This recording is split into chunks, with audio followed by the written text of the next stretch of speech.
The twin suns of Salthora cast their golden light across the vast grain fields that stretched toward the horizon. From her office in the governor's tower, Rin Alora watched the evening light paint the modern spires of Kalmar's city with amber hues. It was moments like these that reminded her why she had dedicated her life to serving this planet and its people. "Governor, the Caria Council has arrived for the scheduled briefing," announced her assistant through the intercom. Rin adjusted her formal attire, a flowing blue robe with silver embroidery that symbolized her position as the twice-elected leader of Salthora. "Send them in." The council members filed into the circular meeting room, their expressions more solemn than usual. Elder Sovon, the head of planetary defense, spoke first after they were seated. "Governor, 3 more monitoring satellites went dark last night," he said, projecting a holographic map of their star system. "That makes 7 in the past month." Counselor Mira, who oversaw interplanetary relations, leaned forward. "We've also received disturbing reports from the trading outposts near the Rigel sector. 3 merchant vessels were attacked and looted. The survivors described ships with dark hulls and no identifying markers." Rin frowned. "Have we received any response from the Galactic Concord regarding our request for increased patrol ships?" "The same automated message as before," Mira replied, her frustration evident. "Your request has been logged and will be addressed according to strategic priority assessments." The room fell silent. Everyone present understood what that meant. Salthora, despite being a productive agricultural world with a population of 12 million, wasn't considered strategically valuable enough for immediate Concord attention. "There's something else," Elder Sovon said hesitantly. "Intelligence reports mention whispers of Darkin activity." The name sent a chill through the room. The Darkin Empire had collapsed nearly a century ago after decades of brutal expansion and atrocities, but their ideology of genetic superiority and conquest had inspired numerous smaller factions over the years. "Surely those are just rumors," said Counselor Jalen, who represented the agricultural districts. "The Darkin were dismantled generations ago." "Perhaps," Rin replied, but she couldn't shake the sense of unease that had been growing within her for weeks. "Nevertheless, I want a full review of our defense protocols. Increase civilian shelter drills, but frame them as standard safety refreshers. No need to cause panic." Later that evening, as the council members departed, Rin stood alone at the panoramic window, watching families returning home for the evening meal, children playing in the parks, merchants closing their shops. Peace had reigned on Salthora for so long that most citizens couldn't imagine it being otherwise. She hoped they wouldn't have to. 3 days later, Rin was awakened by an urgent call in the middle of the night. "Governor." The voice belonged to Captain Liran of the Orbital Communication Station. "We've just received an emergency transmission from the Concord outpost on Nevin 4. They're under attack by an unidentified fleet." The message cut off mid-transmission, but the captain's voice faltered. "They reported at least 30 warships with Darkin markings." Rin felt her blood run cold. "Nevin 4 is only 2 light years from us." "Yes, Governor. And there's more. We've detected unusual gravimetric disturbances at the edge of our system. Something's coming. Alert all defense forces. I'll be at Command Central in 20 minutes." As she dressed, Rin sent an urgent message to the Galactic Concord headquarters.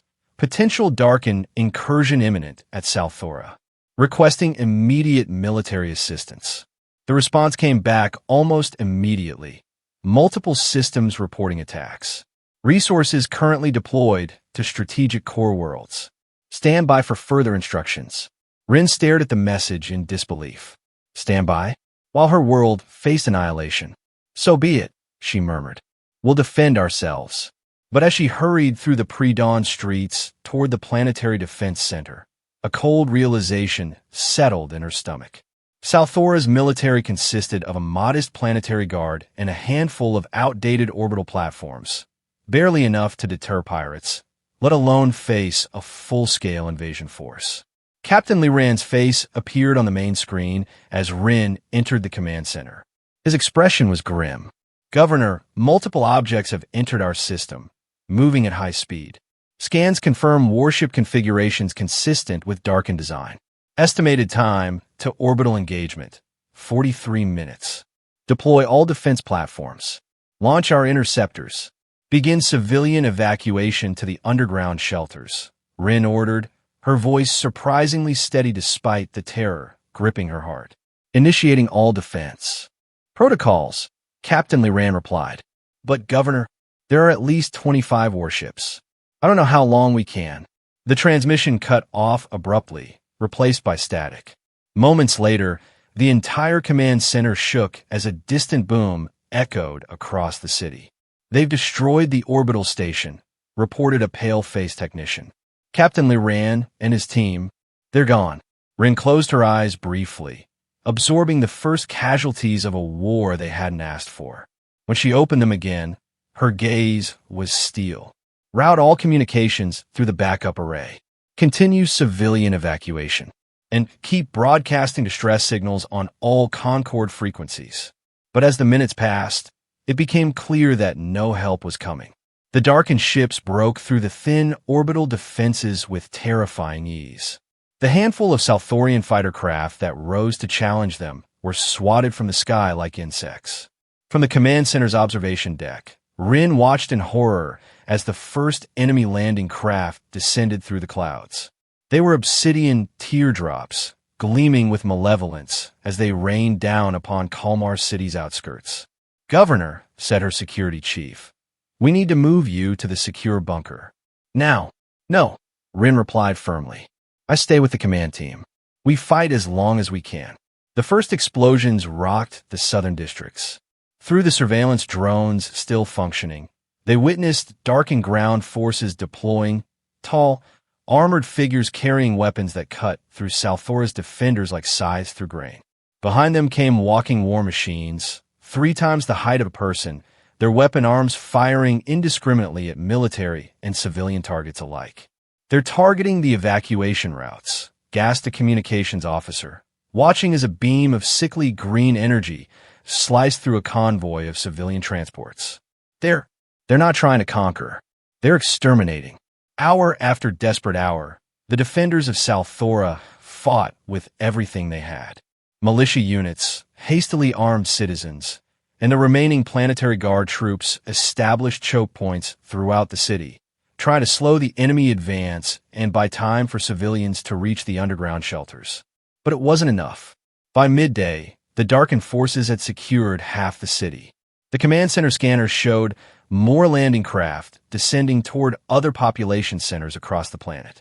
The death toll was already in the thousands, with countless more wounded or missing. A soldier stumbled into the command center, his uniform scorched and bloodied. They've breached the eastern perimeter. Less than 15 minutes before they reached this position. Rin looked around at the remaining staff, loyal, exhausted, and frightened, but still at their posts. "Send one final message on all frequencies," she ordered. "Then destroy the communications array and evacuate to the lower levels." As the staff rushed to comply, Rin recorded their final plea for aid. "This is Governor Rin Alora of Salthora. Our defenses have fallen. Darkened forces are systematically eradicating our population. If anyone receives this message, help us. For the love of all that's sacred, help us." The message sent. Rin was being ushered toward the emergency stairwell when a technician shouted, "Governor, the long-range scanner, it's picking up something." Rin rushed back to the display. Hundreds of small objects were entering Salthora's atmosphere. Too small for warships, but too numerous to be normal debris. "More darkened troops?" she asked, heart sinking at the thought of reinforcements for the already overwhelming enemy force. The technician shook his head in confusion. "I don't think so. Trajectory and entry pattern doesn't match their previous deployments. And they're landing behind darkened front lines." Before anyone could speculate further, the command center's emergency communications system crackled to life with an unfamiliar voice. "Salthorian Command, this is Stalker Actual. Hold your position. Reinforcements have arrived."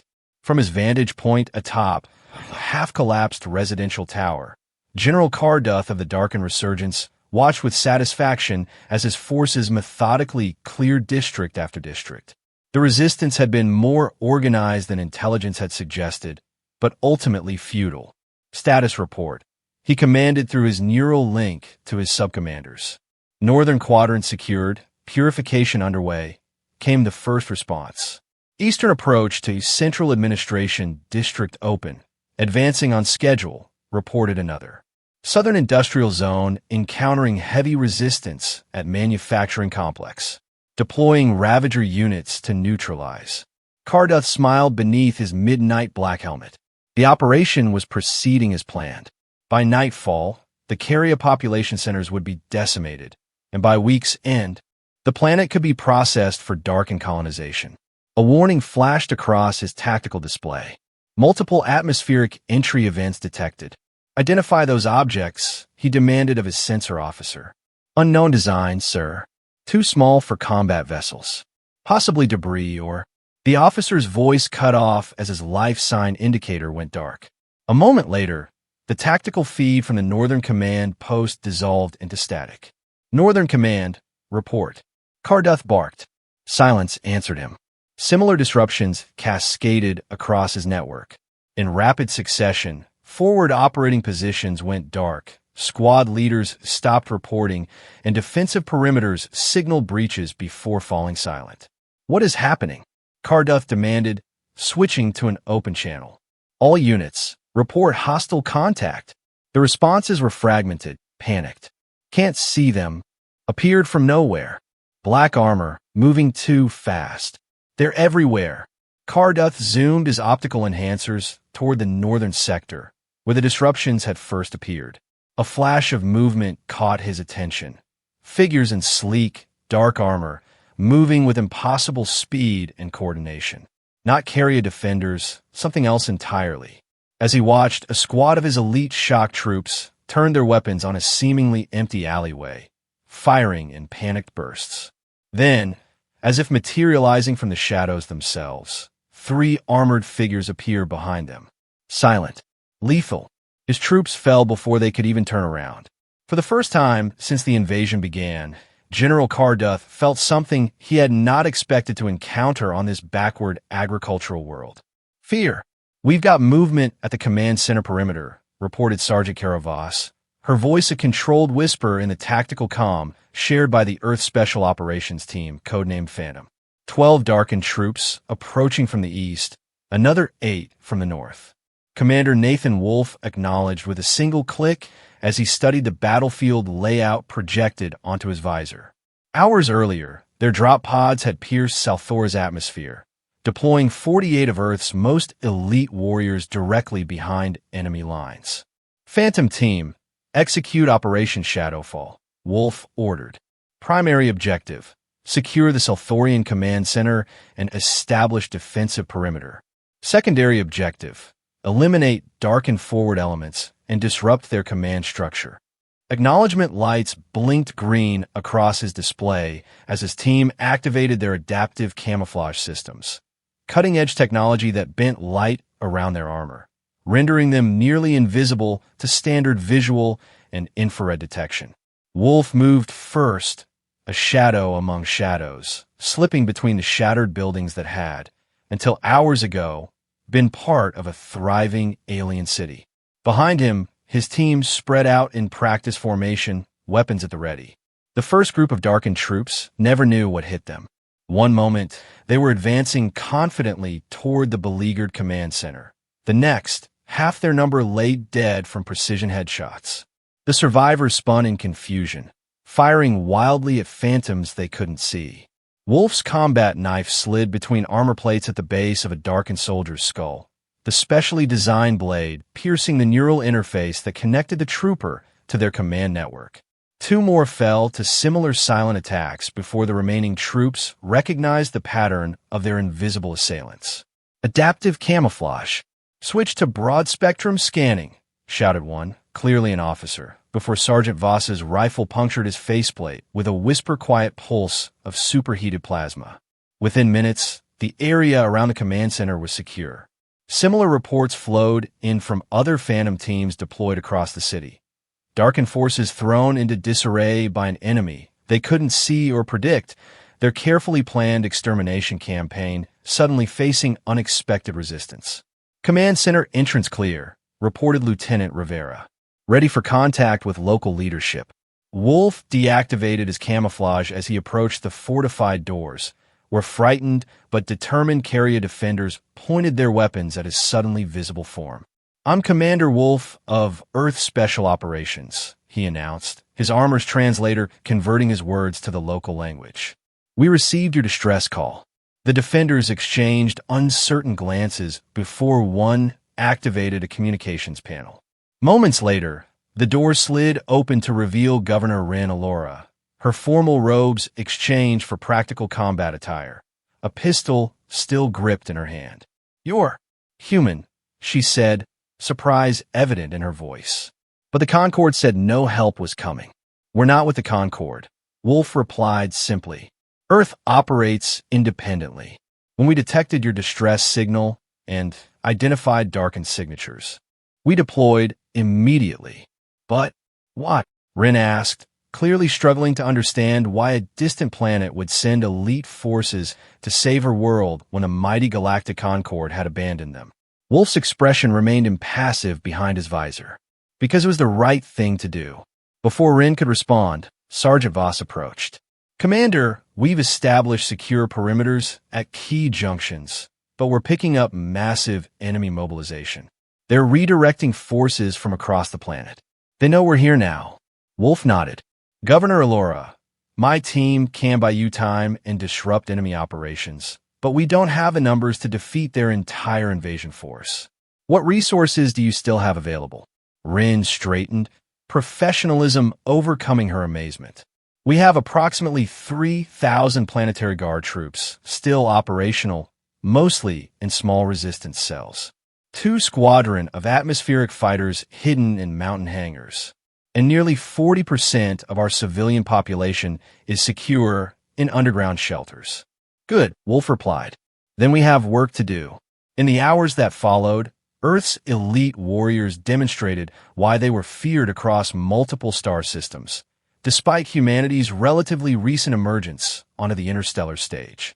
Working alongside the remaining Salthorian forces, the Phantom teams orchestrated hit-and-run attacks that systematically dismantled the darkened command structure. Their advanced technology, from adaptive camouflage to EMP disruptors that rendered darkened communications useless, created a force multiplier effect that made their small numbers seem like an army. Lieutenant Rivera led a strike team that liberated a processing center where captured carrier civilians had been held for purification, a euphemism for the genetic cleansing that was the hallmark of darkened ideology.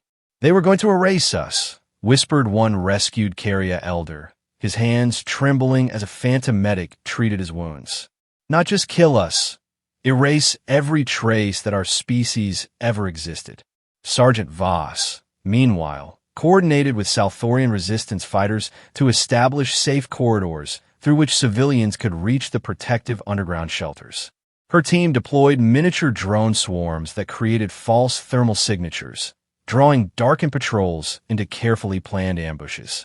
Commander Wolf remained with Governor Alora at the command center, now relocated to a secondary facility beneath the city's industrial district. Together, they plotted a strategy to not merely survive, but to drive the invaders from Salthora completely. "Your warriors are unlike anything I've ever seen," Rin admitted as they studied holographic displays showing the shifting battle lines. Areas where Phantom teams operated glowed blue, steadily pushing back the red indicators of darkened control. "The Concorde has nothing like them." "The Concorde relies on numbers and conventional warfare," Wolf replied. "Earth learned long ago that when you can't match an enemy's strength, you change the nature of the conflict. But why does Earth stand apart from the Concorde? Surely alliance would benefit both." A shadow crossed Wolf's face. "Earth applied for Concorde membership 80 years ago, when we first developed FTL capabilities. We were deemed culturally immature and strategically irrelevant. When the Darken targeted our colony on Proxima Centauri, the Concorde offered condolences but no assistance." Understanding dawned in Rin's eyes. So you know what it means to be abandoned. We know what it means to stand alone, Wolf corrected. And we've ensured no one will ever mistake our solitude for weakness again. Their conversation was interrupted as Lieutenant Rivera's voice came through the comm system. Commander, we've intercepted Darkin communications. They're deploying something called Operation Dawnfall. Some kind of atmospheric conversion station. Wolf turned to Rin. Does that mean anything to you? The governor's face drained of color. Atmospheric conversion. There were rumors that the original Darkin Empire had developed technology to rapidly alter a planet's atmosphere to their preferred composition, which is toxic to most other species. Planetary genocide, Wolf said grimly. Where are they deploying it? Rivera transmitted coordinates. A mountain range 50 kilometers north of the capital, where scanners showed unusual energy signatures and massive Darkin reinforcements converging. If they activate that station, Rin said, everyone on Salthora will die within hours, regardless of shelters or protective gear. The toxins they use can penetrate almost any material given time. Wolf's decision was immediate. Then we take it out. Now, the combined forces of Earth's Phantom teams and Salthora's remaining military assembled for what would likely be the decisive battle of the invasion.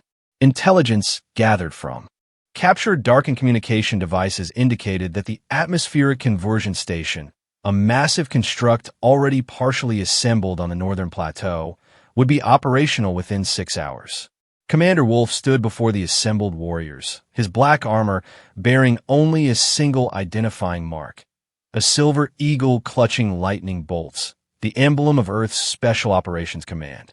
The plan is straightforward, he said, his voice calm despite the enormity of their task. Phantom Teams Alpha through Delta will deploy via high-altitude drop to establish a perimeter around the conversion station. Teams Echo and Foxtrot will provide range support and counter-sniper operations from these ridgelines. He indicated positions on the holographic terrain map floating above the briefing table. Salthorian forces under Captain Taven will launch a diversionary attack from the eastern approach, drawing Darkin reinforcements away from the station itself. Meanwhile, Strike Team Omega, consisting of myself, Sergeant Voss, Lieutenant Rivera, and a volunteer contingent of Salthorian Special Forces, will infiltrate the station core and plant electromagnetic pulse charges designed to overload its primary systems. Governor Rin Elora, who had insisted on accompanying the command team to the forward base, spoke up. The risk is extreme.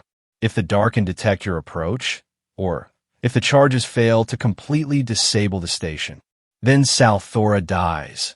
Wolf finished bluntly, which is why failure is an option.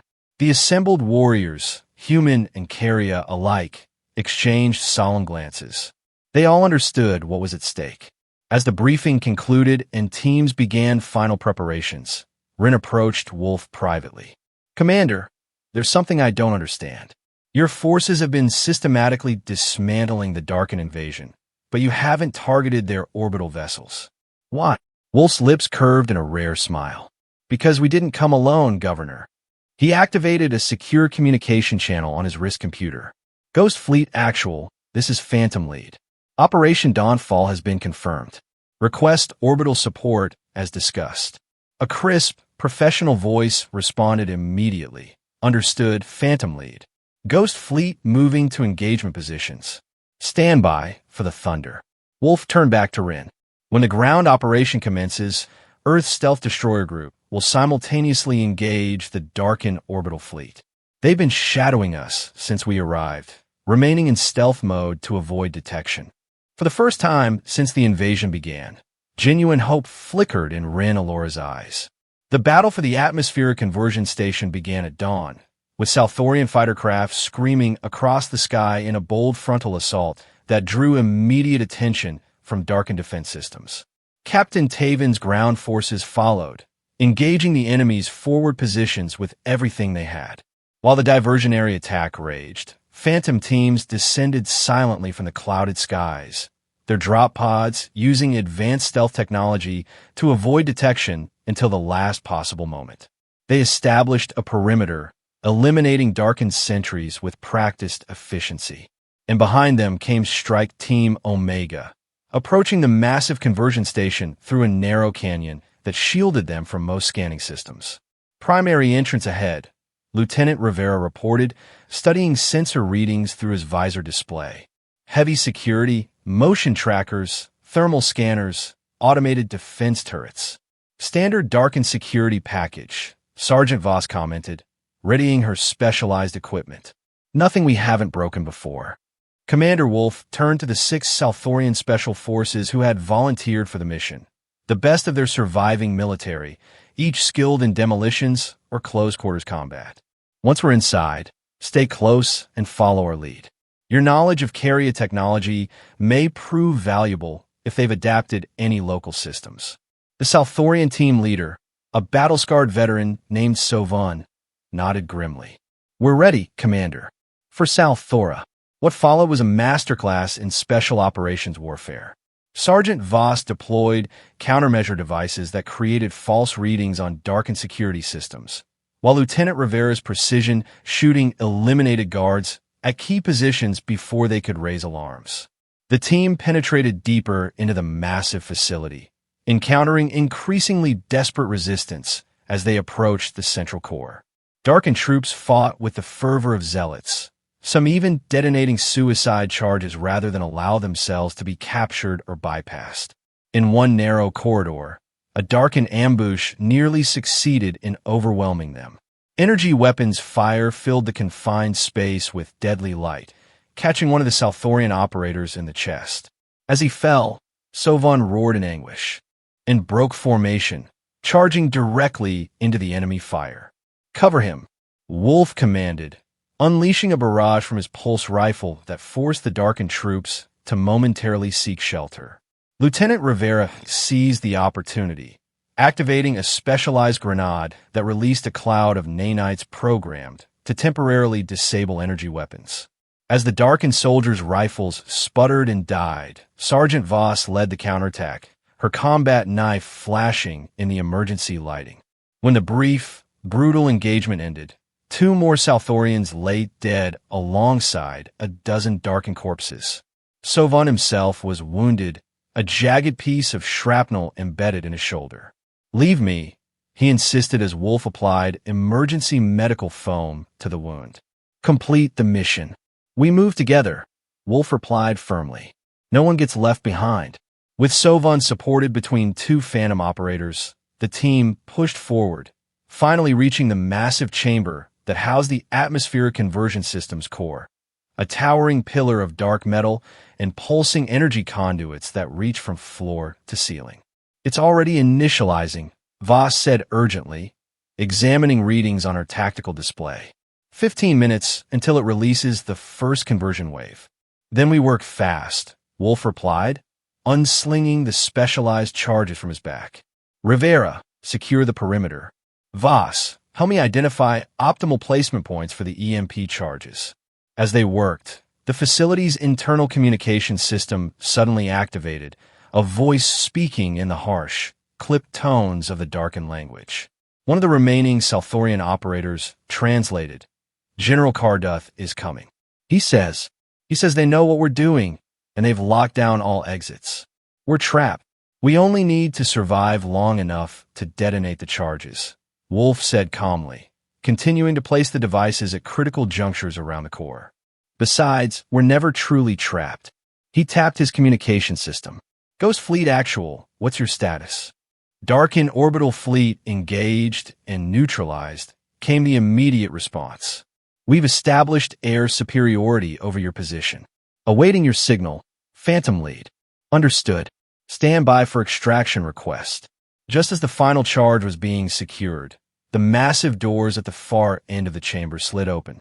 General Carduth himself entered, flanked by at least 30 elite darkened guards.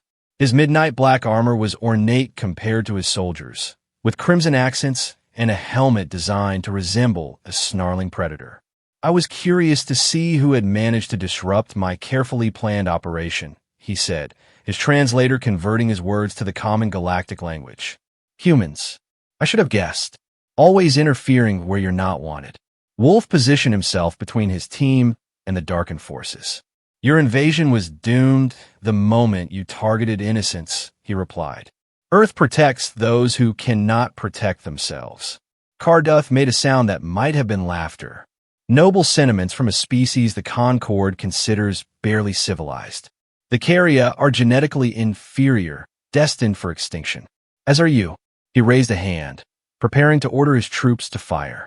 Lieutenant Rivera acted first, launching a specially designed flash chaff grenade that filled the chamber with blinding light and signal-disrupting particles. In the same instant, Wolf activated the detonation sequence for the EMP charges, their timers set for 30 seconds. Everyone move, he ordered as Sergeant Voss deployed a portable shield generator that created a momentary barrier between them and the darkened forces.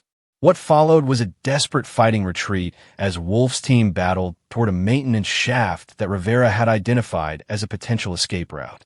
The darkened troops, momentarily disoriented by the flash chaff, recovered quickly and pressed their numerical advantage, forcing the team to defend in a fighting withdrawal.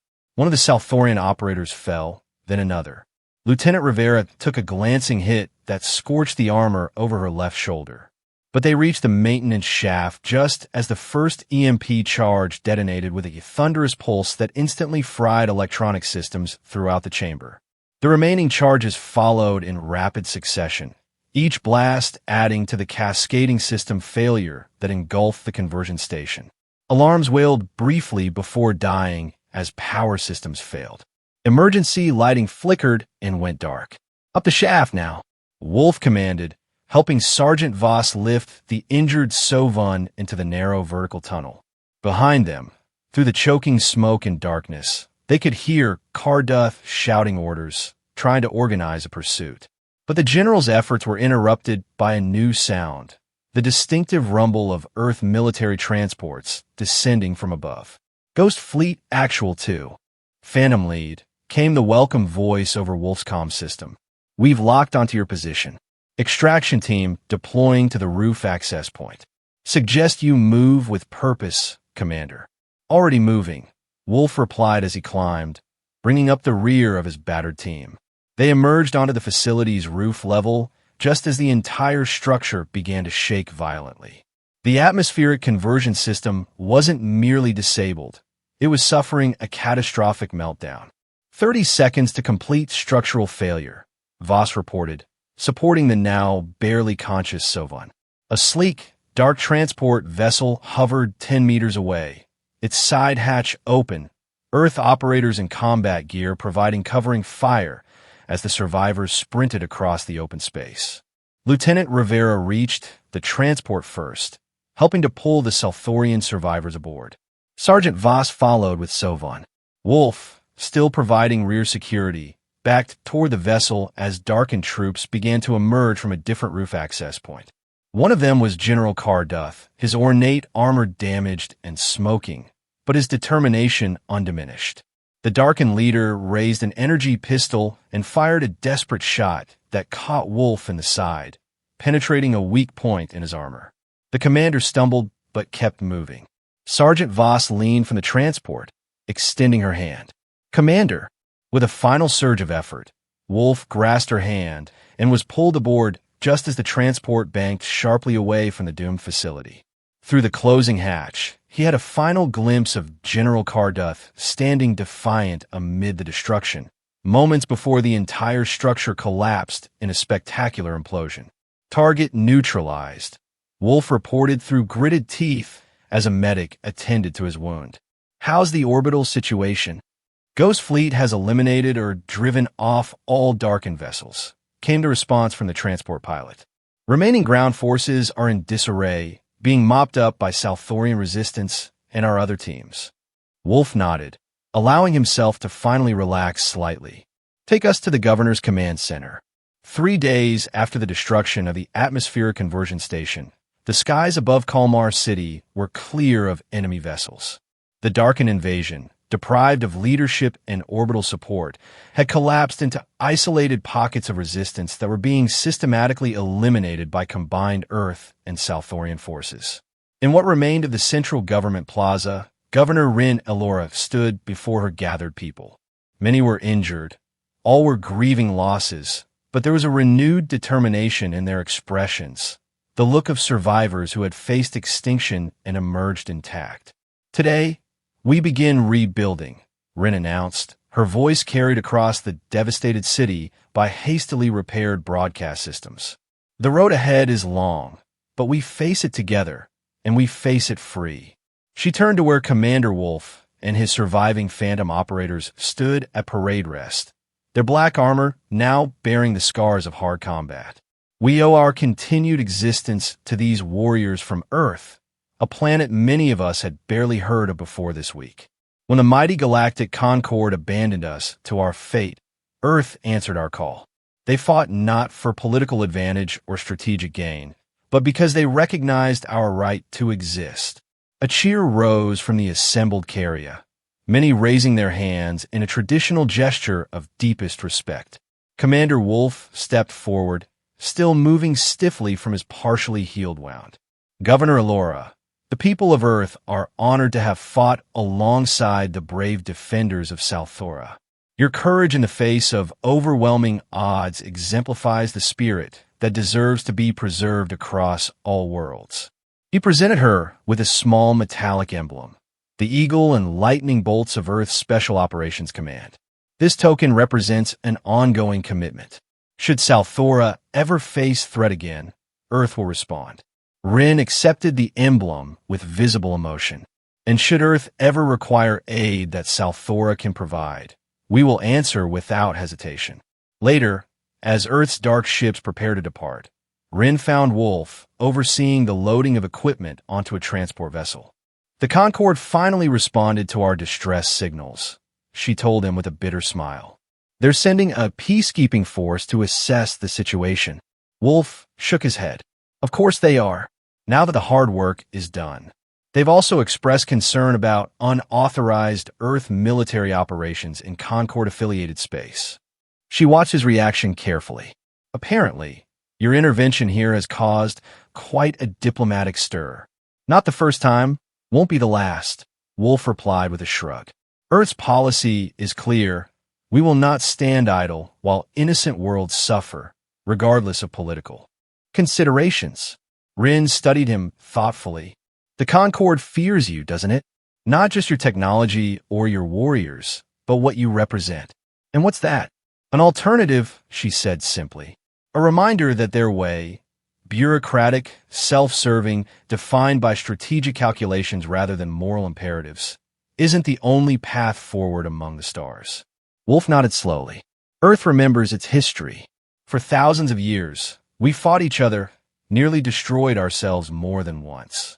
When we finally reached the stars, we hoped to find something better, only to discover that the Concord embodied many of the same flaws we thought we'd outgrown. And so you charted your own course." "We protect those who need protection," Wolf confirmed. "We stand against those who would extinguish diversity in pursuit of their ideological purity. And we remember our friends." The final Earth transport lifted off an hour later, joining the sleek, dark warships that had maintained a protective orbit around Salthora since the battle's end.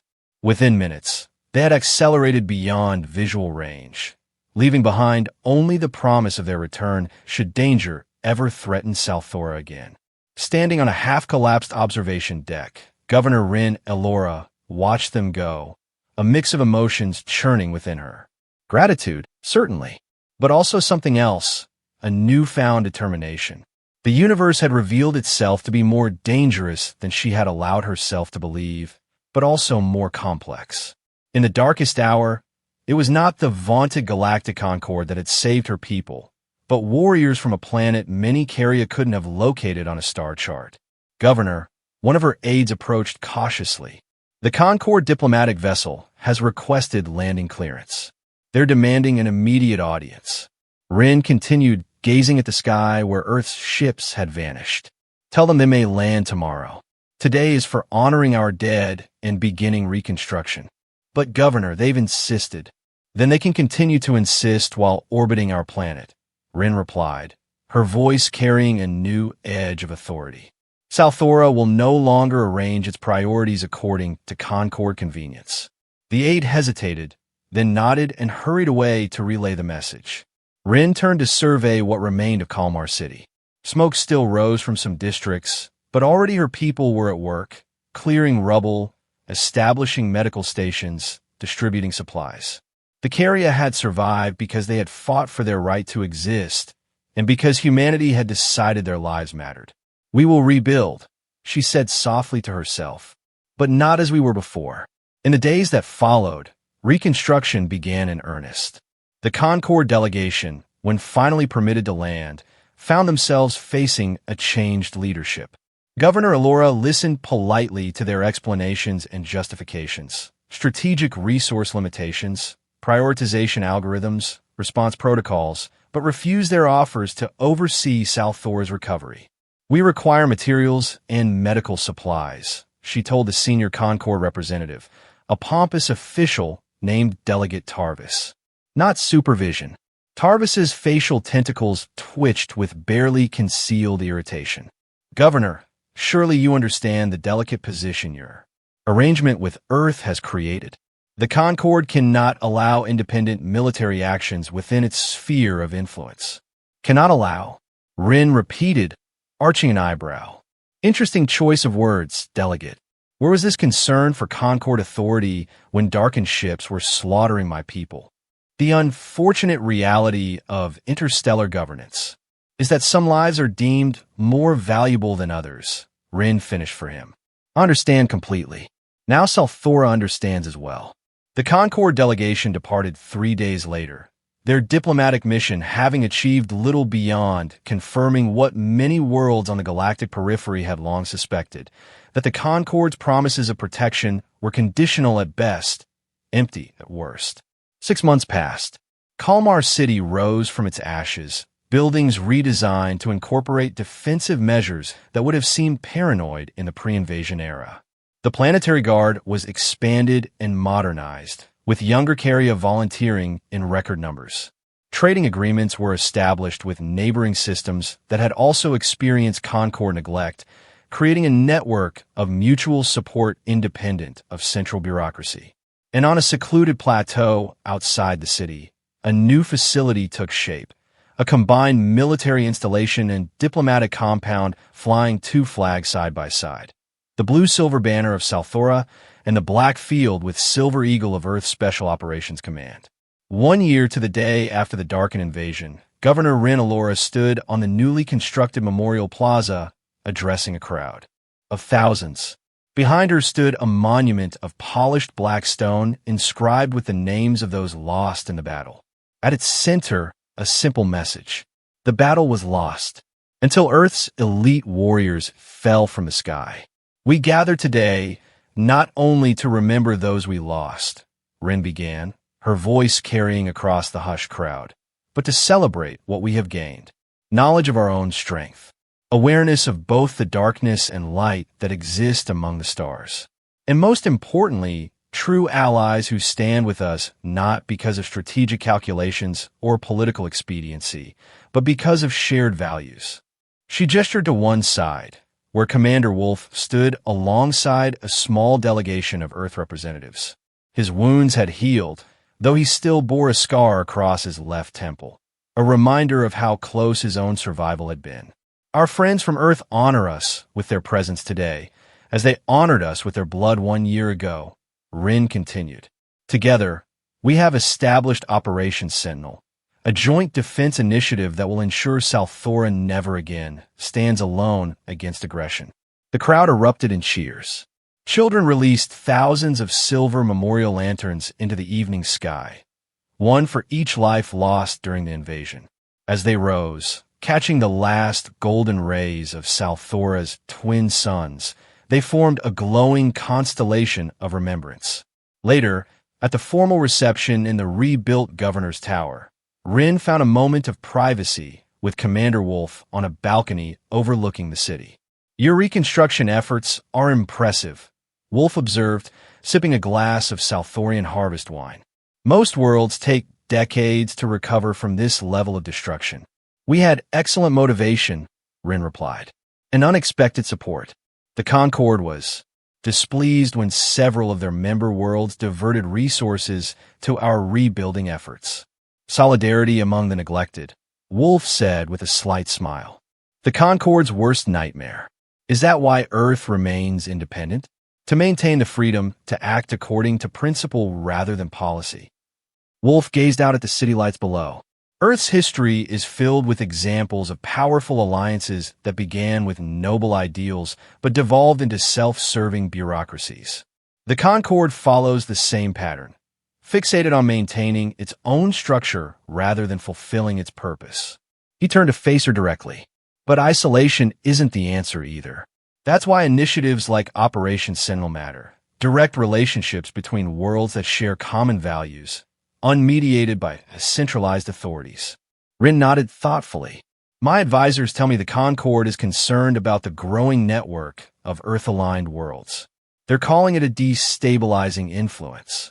Perhaps some systems need destabilizing, Wolf replied, especially those that prioritize order over justice. Their conversation was interrupted by an aide who approached with an urgent message. Governor, Commander, we've received a transmission from Proxima Colony. They report unusual activity at the edge of their system. Multiple unidentified vessels with signatures similar to Dark in design. Wolf finished, setting down his glass. His expression hardened. It seems General Carduth was not the last of his kind. Rin met his gaze, her earlier contemplative mood replaced by resolute determination. How soon can your ships be ready? They already are, Wolf replied. Earth's warriors stand ready to deploy wherever darkness threatens. Rin straightened her formal attire. Then let us inform our allies. Salthora's defenders will stand with Earth this time. As they walked back into the reception hall to convene an emergency meeting, Rin reflected on how much had changed in a single year. Her world had faced extinction and emerged transformed, no longer naive about the dangers that lurked among the stars, but no longer alone in facing them either. The battle for Salthora had ended, but a greater struggle was just beginning, a contest between competing visions of what interstellar civilization should be. The Concord offered stability at the cost of selective abandonment. Earth and its allies proposed a more difficult but more principled path. For the people of Salthora, the choice was clear. They had seen both darkness and light descend from their skies, and they knew which they would follow. Commander Wolf paused at the entrance to the hall, glancing back at the memorial lanterns still floating in the evening sky. Your people have a beautiful tradition, he observed. It's more than remembrance, Rin explained. Our ancestors believed that those lights guide new warriors to us in times of need, that they illuminate the path for those who fight for justice. Wolf nodded. Then let's make sure they never burn in vain. Together, they rejoined the gathering, ready to face whatever challenges awaited among the stars, not as governor and commander, not as carrier and human, but as allies who had discovered that true strength comes not from technological superiority or numerical advantage, but from the willingness to stand against darkness wherever it threatens to engulf the innocent. And across the galaxy, Earth's elite warriors prepared once more to fall from the sky.